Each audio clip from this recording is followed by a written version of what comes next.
Salut dur à cuire et contente de vous retrouver. Alors, c'est la 3e fois que je vous dis bonjour. J'ai voulu innover et acheter un micro Bluetooth, vous voyez, histoire de moderniser un petit peu mon équipement. Sauf que je tourne ma vidéo. Bien sûr qu'à la fin, je me rends compte que j'avais oublié d'appuyer sur le bouton on. C'est pas grave, on retourne, je vous redis bonjour, je refais la vidéo. Au montage, je me rends compte que le son était dégueulasse, il était saturé, je ne pouvais pas vous infliger ça. En catastrophe, je suis allée chez Darty, ils avaient pas de micro-cravate. Je suis allée chez Boulanger, ils avaient pas. Fallait attendre le lendemain pour commander. Enfin bref, ça y est, j'ai enfin récupéré un micro-cravate. C'était important d'avoir du bon son pour cette vidéo. Parce que, oui, les mérovingiens, je sais, ce n'est pas un sujet sexy. Le haut Moyen-Âge, ça a cette réputation d'être une période obscure, sale, chaotique. C'est pas glamour comme sujet. Alors, ça c'est ce que pense la majorité des gens. Peut-être que c'est ce que vous pensez. Moi je suis pas d'accord, moi je suis une grande fan du Haut Moyen-Âge. Moi j'adore les grands drames historiques. Alors forcément le Haut Moyen-Âge, mais c'est une série en soi. Et c'est faux, ce n'était pas chaotique. Au contraire, c'était une période vraiment très fine politiquement.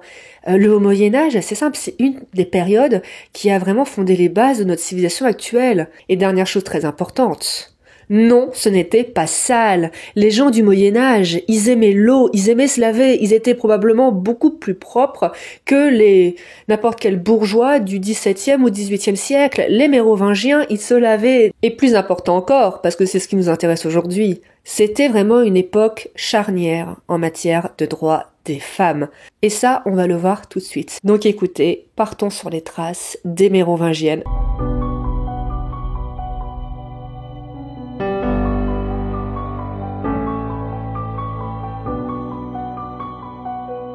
Mais d'abord, comme d'habitude, un petit peu de contexte. Qui sont les Mérovingiens? Alors, la dynastie mérovingienne, elle règne du milieu du 5e siècle, donc chute de l'Empire romain, jusqu'à 751, donc le couronnement de Pépin le Bref. Les Mérovingiens, c'est un petit peu ethniquement difficile de les décrire. On va dire que majoritairement, ce sont des Francs. Donc les Francs, c'était un peuple germanique. Des aristocrates francs donc vont arriver dans l'actuelle France et Belgique, épouser des femmes locales et fonder des royaumes. Chez les Mérovingiens, on est vraiment très très loin du concept d'État-nation actuel.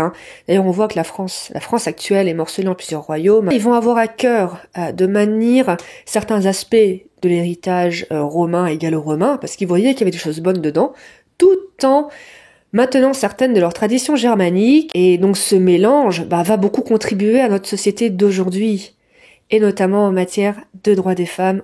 On va voir. On va vraiment se concentrer sur les aristocrates. En effet, on a très peu de sources sur les mérovingiennes du peuple, mais vous inquiétez pas, rien qu'avec les aristocrates et les grandes dames, il y aura pas mal de choses à dire. La dynastie mérovingienne se distingue par un nombre très très important de femmes politiques de premier plan. En effet, le sexe était important. Mais ce qui était aussi important, c'était le lignage, l'influence familiale. Et on voit un certain nombre de reines avec justement des familles prestigieuses qui ne vont pas hésiter à s'intéresser aux affaires publiques. Alors, un chroniqueur comme Grégoire de Tours, on reviendra sur Grégoire de Tours plus tard, a qualifié les reines mérovingiennes, les reines franques, de viriles.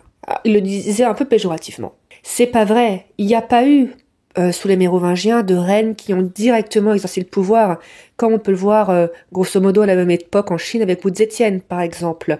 À chaque fois, elles sont passées par un mari, par des fils, mais il n'en demeure pas moins que personne n'était dupe. Et bien sûr qu'on savait que ces femmes avaient une influence considérable. Alors bien sûr, pour ceux qui connaissent un peu la période, vous me voyez venir à des kilomètres à la ronde, on peut pas parler de Mérovingiens sans parler de l'affrontement au VIe siècle entre les deux reines Frédégonde de Neustrie et Brunhilde d'Austrasie, ou Bruno, ça dépend. Donc pour la petite histoire, même si au final c'est souvent la petite histoire qui fait la grande histoire avec un H majuscule, dans cet affrontement entre l'Austrasie et la Neustrie, il y avait aussi des intérêts économiques, politiques, mais soyons honnêtes, c'était aussi une histoire... j'allais dire une histoire de CUL. Non, c'était une histoire amoureuse.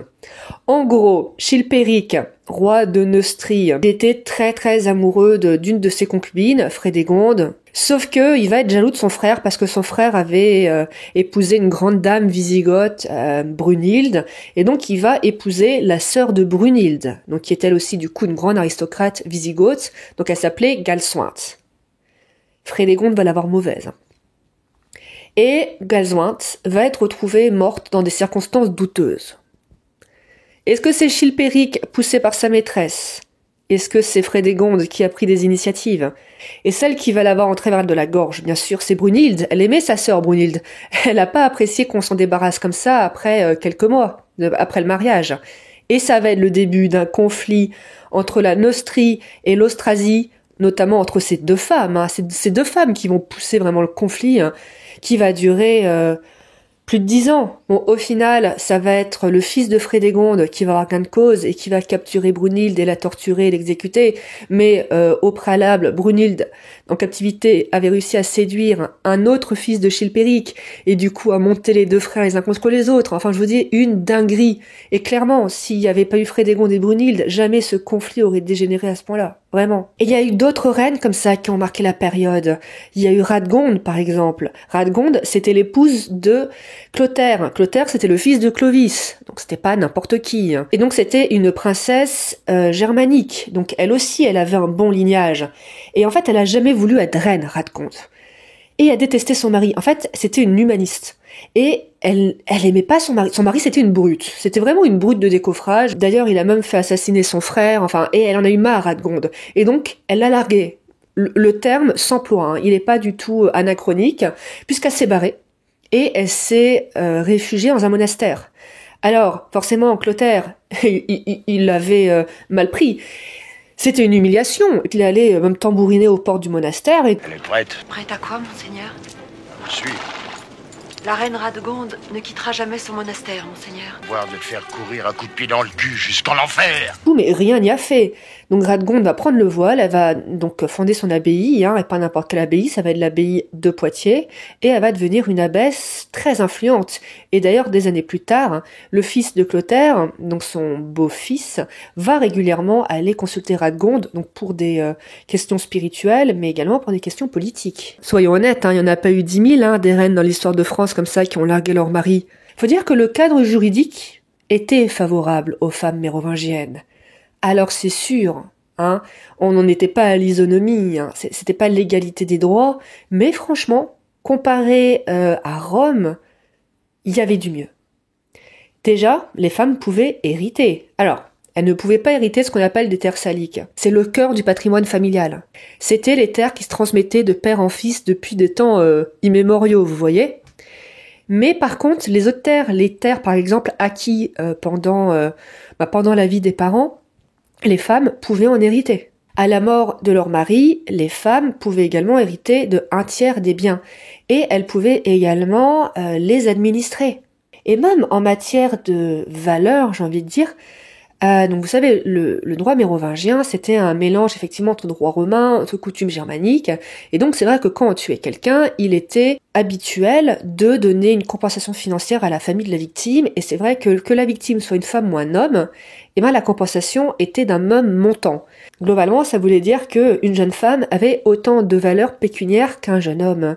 Ah oui, et pour revenir au droit de la famille, excusez-moi, il y a pas mal de dégressions, j'avoue, mais c'est parce qu'en fait, j'aime pas apprendre mes textes, vous voyez, à la ligne. J'aime bien m'adresser à vous, vous voyez, comme je m'adresse à mes potes, le plus naturellement possible. Donc forcément, il y a des petits côtés négatifs à ça, comme par exemple ces oublis, mais bon, ça revient. Et donc, en matière de droit de la famille, très très important, et ben lors d'un mariage, c'est la famille du marié qui donnait une dot à la famille de l'épouse. Chez les Romains, c'était l'inverse.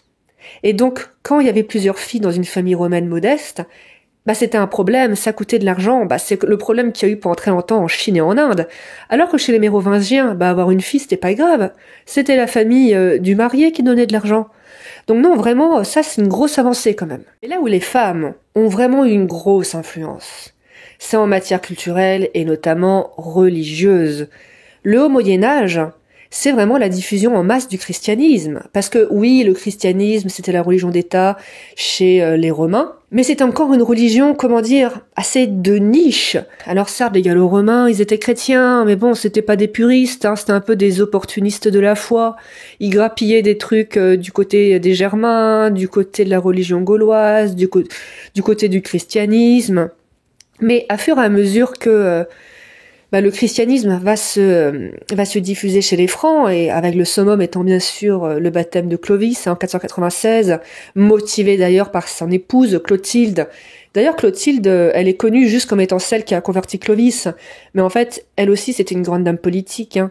J'aurais pu en parler tout à l'heure. Elle a assumé la régence pendant 10 ans pour ses 3 fils, et elle va d'ailleurs convaincre ses 3 fils de livrer la guerre à la Bourgondie. Là encore, une petite histoire familiale. En fait, son père avait été assassiné par des Bourgondes et s'est resté dans un coin de sa tête. Et en fait, ouais, les Mérovingiens, ils avaient un peu le même mindset que les Corses. C'est-à-dire qu'on touche pas à la famille. Et si on touche à la famille, va y avoir une vengeance. Peut-être pas à cette génération, peut-être pas à celle d'après, mais au moins à celle d'après. On n'oublie rien. Et franchement, j'avoue que j'aime bien cette mentalité. Bonjour aux Corses qui nous regarderaient. Et donc ce christianisme va se diffuser, et donc forcément il va falloir le structurer là. Donc il va y avoir beaucoup de conciles, et surtout, et là c'est ce qui nous intéresse, le Haut Moyen-Âge, c'est l'apparition des couvents pour femmes. Jusqu'alors, quand une femme devenait veuve, on s'attendait à ce qu'elle se consacre à Dieu. Mais il n'était pas d'usage qu'une femme s'enferme, vous voyez, se mette en dehors du monde, enfin s'enferme dans un monastère. Il était attendu que les femmes restent chastes, fassent vœu de piété, mais restent à leur domicile. C'est vraiment au Haut Moyen-Âge qu'on commence à considérer qu'une femme qui se consacre à Dieu épouse Dieu, et donc doit se retirer, notamment pour se protéger des tentations. Et donc on va voir comme ça une inflation de monastères où on va enfermer les femmes. Est-ce une bonne chose ? Oui et non. Ces monastères vont permettre à des femmes, à un plus large panel de femmes, pas forcément les grandes aristocrates, d'avoir accès à l'éducation, à l'écriture, à la lecture. On va voir des femmes, par exemple, qui vont devenir enlumineuses, qui vont devenir copistes. Certaines vont devenir des écrivaines. On a, par exemple, une historienne qui s'appelait Bodonivi, au VIe siècle, qui va notamment écrire la biographie de Radegonde. Et chose intéressante, on va voir d'ailleurs une inflation du nombre de saintes. Et à cette période, c'est près de 1/4 des livres de saints, donc les livres dédiés à l'histoire de saints, qui sont dédiés aux saintes. Les membres de l'Église, ils sont pas bêtes, hein. Ils ont bien compris que la christianisation va se faire par les femmes, et que du coup, il faut inclure au maximum les femmes dans l'Église. Bien sûr, toute proportion gardée, hein. On n'allait quand même pas nommer ces femelles à des hautes fonctions ecclésiastiques, comme par exemple en faire des évêques, hein. Et bien sûr, vous en doutez, le point négatif, c'est que l'enfermement à l'échelle individuelle, ça va être une catastrophe pour beaucoup de ces jeunes filles, en fait. Et il y a un fait divers qui l'illustre, un fait divers que j'aime bien raconter. C'est la révolte des nonnes du monastère de Sainte-Croix de Poitiers en 589. Et ça, on le sait encore une fois grâce à Grégoire de Tours. Grégoire de Tours, il faut savoir que c'était un grand prélat de l'époque, et c'était vraiment la madame de Sévigné de l'époque, c'est-à-dire que tout ce qui se passait, il le mettait par écrit. En gros, nous avons 2 aristocrates franques, Basine et Crodilde, donc enfermés au monastère Sainte-Croix de Poitiers, qui vont se plaindre des conditions de détention, c'est-à-dire les conditions de vie des nonnes. Et elles vont comme ça fomenter une révolution, et elles vont motiver d'autres jeunes filles, d'autres nonnes, à s'échapper du monastère. Donc elles vont s'enfuir du monastère, elles vont errer pendant plusieurs semaines. Alors je vous dis pas le charivari que c'était, hein, parce que c'était quand même un gros monastère, donc il y avait du monde. Donc finalement, elles vont se réfugier dans une basilique. Donc bien sûr, Grégoire va essayer de négocier. Regagnez votre couvent, d'y implorer le pardon de votre mère supérieure et de faire pénitence. C'est un conseil. Le simple conseil d'un pauvre homme de Dieu. Monseigneur, ce n'est pas un conseil que je suis venu chercher auprès de votre auguste personne. Ce n'est pas pour un conseil que j'ai traversé la forêt en souffrant la faim et le froid. Ce n'est pas pour un conseil que j'ai dérangé ce bon pasteur tout occupé à ses brebis. Le roi va essayer de négocier, et finalement, après moult négociations, elles vont donc obtenir de meilleures conditions de vie. D'autres ont réussi à épouser des hommes et donc revenir à la vie laïque. Quant à Crodilde, qui était la leader charismatique du mouvement, elle a obtenu des terres et l'autorisation en fait de finir sa vie tranquillement sur ces terres. Et je l'aime bien, cette anecdote, parce qu'en fait, elle nous rappelle que ces gens étaient comme nous. Il y a quelques jours, j'ai vu sur TikTok une fille qui disait que pour elle, les personnages historiques elle avait du mal à les voir comme des vrais humains. Elle les voyait comme des PNJ. Vous voyez, les PNJ, c'est ces personnages non jouables dans les jeux vidéo. Souvent, il y a le héros, là, qu'on incarne, et sur le bas-côté de la route, il y a des personnages qui disent en boucle la même chose et qui sont immobiles ou qui donnent des quêtes au héros.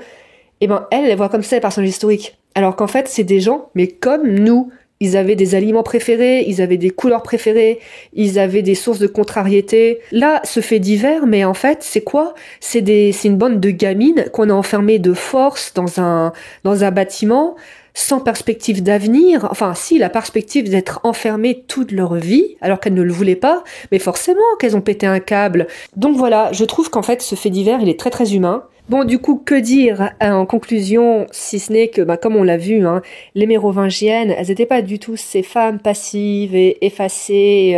Non, vraiment, c'était des membres à part entière de la société, des forces productives, des personnes qui avaient une valeur. Et quand on voit ce qu'il y a eu avant, notamment Rome et notamment la République romaine, et quand on voit ce qu'il y a eu après, notamment le 16e et 17e, globalement, mieux valait être une mérovingienne. En tout cas, j'espère que j'aurai à ma petite échelle redoré un tout petit peu l'image du haut Moyen-Âge. Ah oui, non, je voulais vous dire aussi, vite fait, c'est bientôt Noël. Du coup, moi, il y a 2 semaines, je me suis abonnée à l'Histoire. C'est pas une collab, j'ai pas assez d'abonnés pour ça.